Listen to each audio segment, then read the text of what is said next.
আপনি কখনো নিজের কাছেই স্বীকার করেননি যে আপনার আসল সমস্যা কি? ধরুন, একবার যদি আপনি একদম স্পষ্টভাবে আঙুল দিয়ে পিনপয়েন্ট করে বলতেন, এইটাই আমার আসল সমস্যা, তাহলে এখন আপনি যাই করছেন, পূজা, পাঠতপস্যা, যজ্ঞ, সব কিছুর আগে নিজেকে জিজ্ঞেস করতেন, এতে করে কি সত্যিই আমার কষ্ট কমছে? আমরা না ধ্যান জানি, না যজ্ঞ জানি, না পূজা পাঠ জানি, না ভজন কীর্তন জানি। কিছুই জানার নেই, কিছুই বোঝার নেই, শুধু করে যাচ্ছি, পালন করেই যাচ্ছি। প্রতিটা কাজ সফল হতে পারে, একদমই হতে পারে, যদি আপনি জানেন সেই কাজটা আপনি আপনার জীবনে ঠিক কোন উদ্দেশ্যের জন্য করছেন।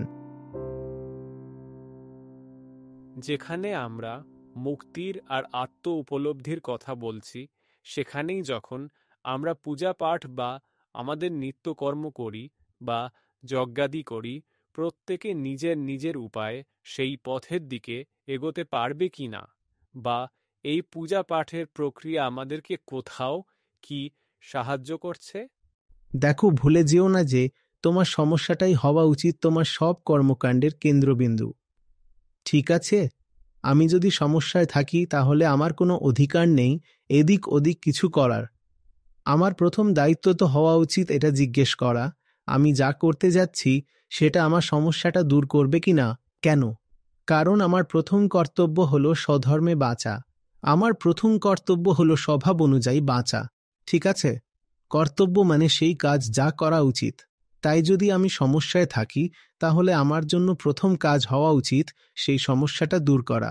আমি যদি অন্য কিছু করতে শুরু করি আর সাথে সাথে সেই সমস্যা নিয়েই ঘুরি, তবে সেটা ভুল হবে, সেটা অধর্ম হবে, সেটা অযোগ্য কাজ হবে। বোঝা যাচ্ছে তো? তাই তুমি যা কিছু করো, পূজা পাঠ, তপস্যা, যজ্ঞ ইত্যাদি, নিজেকে জিজ্ঞেস করো, তো এতে তোমার সমস্যাটা কিভাবে মিটছে? আর প্রশ্নটা হোক একেবারে সরাসরি। ঠিক আছে?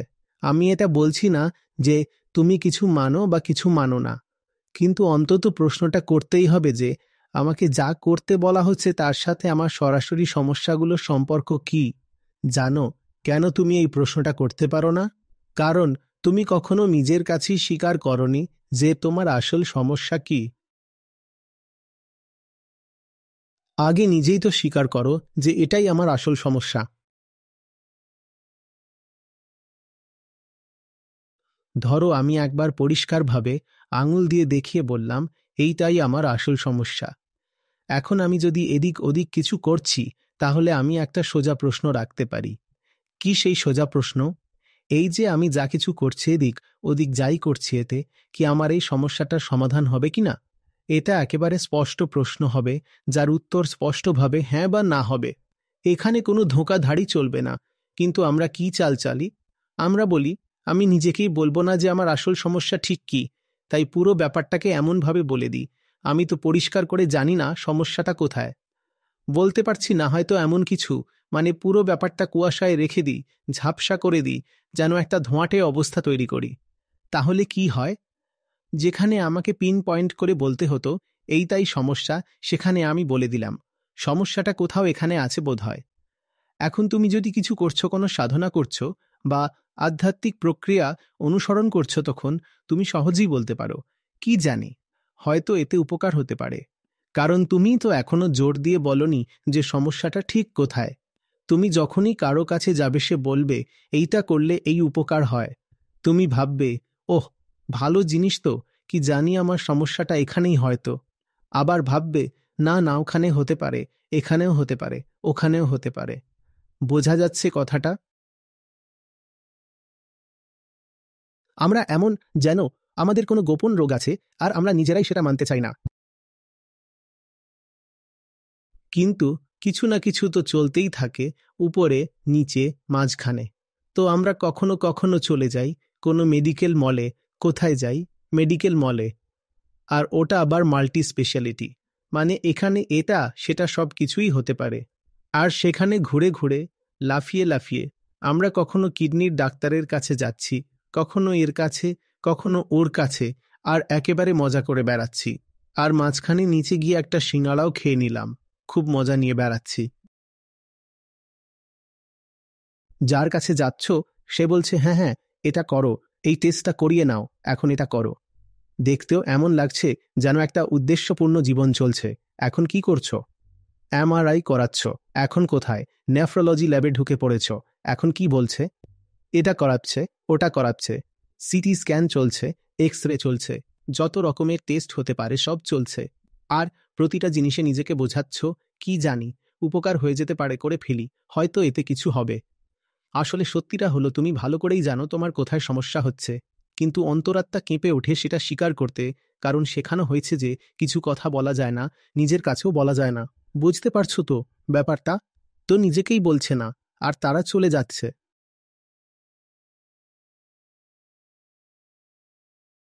গোপন রোগ হয়েছে আর গিয়ে দাঁত দেখাচ্ছ, জিভ দেখাচ্ছ, এর মুখের সঙ্গে কি সম্পর্ক? কিভাবে?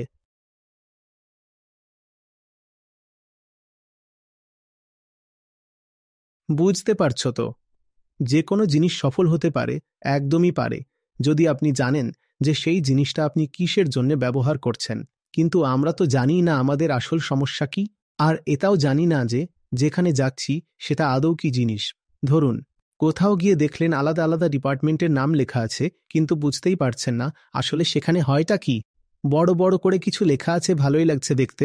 ধরুন লেখা আছে ইএনটি, ইএনটি, কিছু একটা হবে নিশ্চয়ই, কিন্তু আমরা কি জানি? আমরা ভাবছি হয়তো ইএনটি মানে হলো এরিথ্রিয়াম নাইট্রোটলুইন, সেখানে গিয়ে ঢুকে পড়েছে।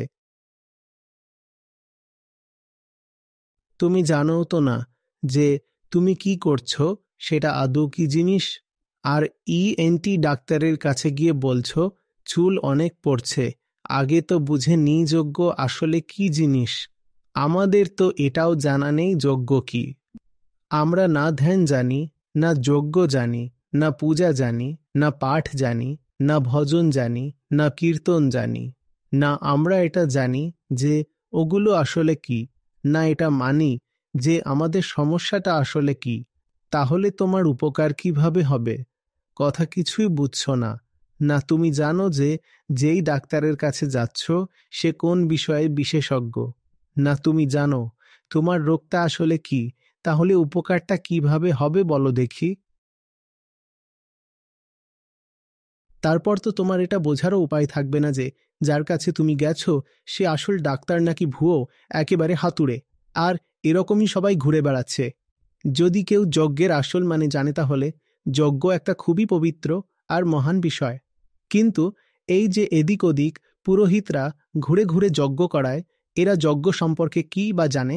এদের কাছে যজ্ঞ মানে তো শুধু কাঠ জ্বালানো আর তাতে ঘি ঢেলে দেওয়া। আর প্রতিটা ছোট শপিংয়ের জায়গায় যেমনটা হয়, কিছু জায়গায় যজ্ঞ আর পূজা পাঠের জিনিসপত্র পাওয়া যায়। আপনি সেখানে গিয়ে শুধু বললেই হলো খটা খটখটা খটখটা খট, সঙ্গে সঙ্গে পুরো রেসিপি সাজিয়ে দেবে সামনে। এইভাবে কি আপনি আধ্যাত্মিক লক্ষ্য অর্জন করতে পারবেন? বলুন তো। আর মজার ব্যাপার হলো আপনি নিজেই ঠিকঠাক জানেন না আপনি কি করছেন। পুরোহিত বলবে এইবার তৃতীয় আঙুলটা বাড়ান, আপনি বাড়িয়ে দেবেন, কখনো তৃতীয়, কখনো দ্বিতীয়, কখনো কিছু একটা। কখন বলবে এইভাবে তুলুন, ওভাবে ফেলুন। কিছু বাড়িতে তো একেবারে ত্রাসের পরিবেশ তৈরি হয়ে যায়। বলে দেখো এভাবে ফেলতে বলেছিল, আর এটা কি করলো।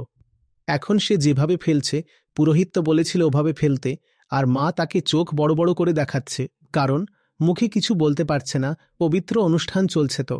এখন বকা ঝকা বা গালাগালি চলবে না, পরে জুতো খাবে। এখন শুধু চোখের ইশারায় হুমকি। বেচারা বাচ্চা কাঁপতে কাঁপতে বসে আছে, ভাবছে আর কি কি হবে কে জানে।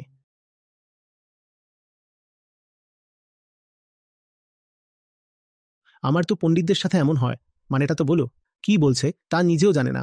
নারকেল নিয়ে বসে আছে, কলা নিয়ে বসে আছে, আপেল নিয়ে বসে আছে, বোঁদের লাড্ডু নিয়ে এসেছে। এগুলো দিয়ে কি করবে? কেন? কেন আগুনে ঢালছ?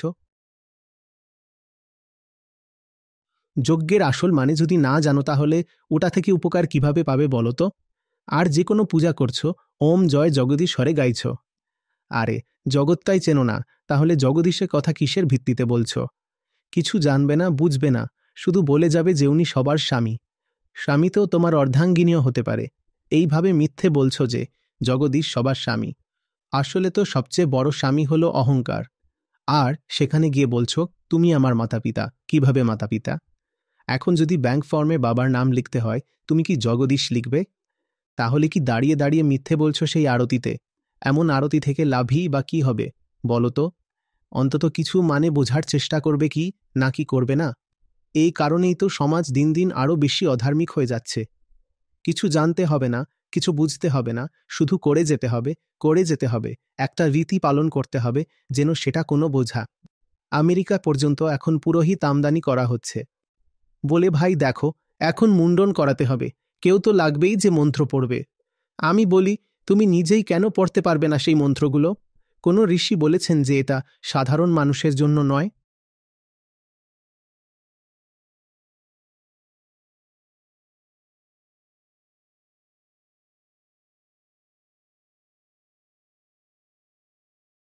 ধর্ম কি বোধের জন্য, নাকি অন্ধ অনুকরণের জন্য? বুঝলে না, জানলে না, শুধু করেই যাচ্ছ। আর এর যে ভয়ঙ্কর পরিণতি কি হয় জানো? তারপর একটা প্রজন্ম আসে যারা বলে, এই জিনিসগুলোর তো কোনো মানেই নেই, তাহলে আমরা করব না।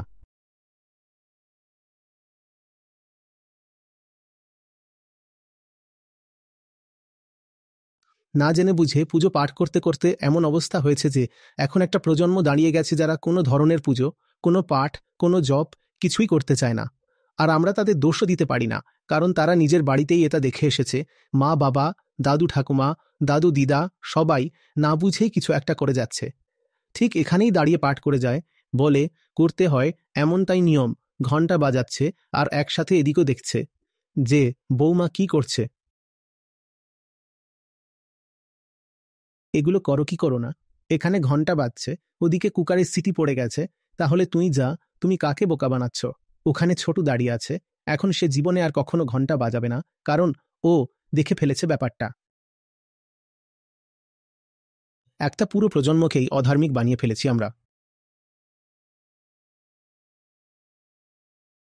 করেছি কি করিনি, বলো না।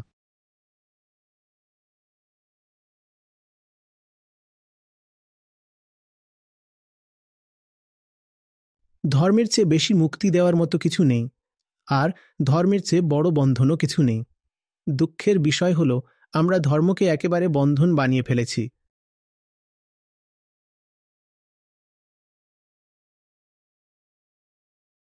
জীবনটাই একেবারে পূর্ণযোগ্য হওয়া উচিত। তুমি যে আহুতি দিচ্ছ সেটা নিজেকেই দিয়ে দিতে হয়। আর যেসব জোয়ালা আছে তাদের কাজ হলো তুমি যে আহুতি দিয়েছ সেটা তুলে নিয়ে উপরে পৌঁছে দেওয়া। এটা প্রতীকী অর্থে বলা হয়েছে। নিজেকে এমন এক জায়গায় ছেড়ে দাও যা তোমায় তুলে সরাসরি আকাশের সঙ্গে মিলিয়ে দেয়। এটাই হলো যজ্ঞের বাস্তব অর্থ। বুঝতে পারছো তো কথা? না, কাঠ পোড়াতে হয়, আর যজ্ঞ থেকে যে ধোঁয়া বের হয় তা দিয়ে বাতাস নাকি বিশুদ্ধ হয়ে যায়। কেমন কথা বলছো? এমনিতেই এত দূষণ আছে, তুমি কাঠ জ্বালিয়ে বলছো বাতাস বিশুদ্ধ হবে? এটা কি হচ্ছে? এই ভিডিওটা যখন প্রকাশ পাবে তখন দেখো সবাই কি বলে। আরে, যখন কিছু জানোই না তখন এত কথা বলছো কেন? আগে যাও, আমাদের প্রাচীন বিজ্ঞানের কিছু জ্ঞান নিয়ে আসো। এরা সবাই বলছে কাঠ জ্বালালে বাতাস বিশুদ্ধ হয়।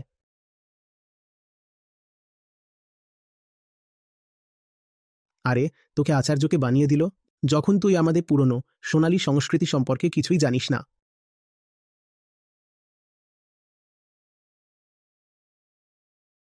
আর তারপর তো সেই মিস্টিক মহাগুরুও আছেন, উনিই বলবেন there is an ancient science.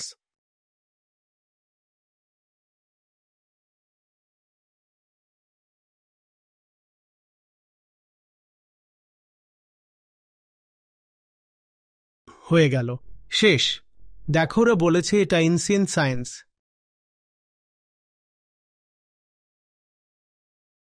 ওটা কোনো প্রাচীন বিজ্ঞান নয়, ওটা সোজাসুজি একটা প্রতীক।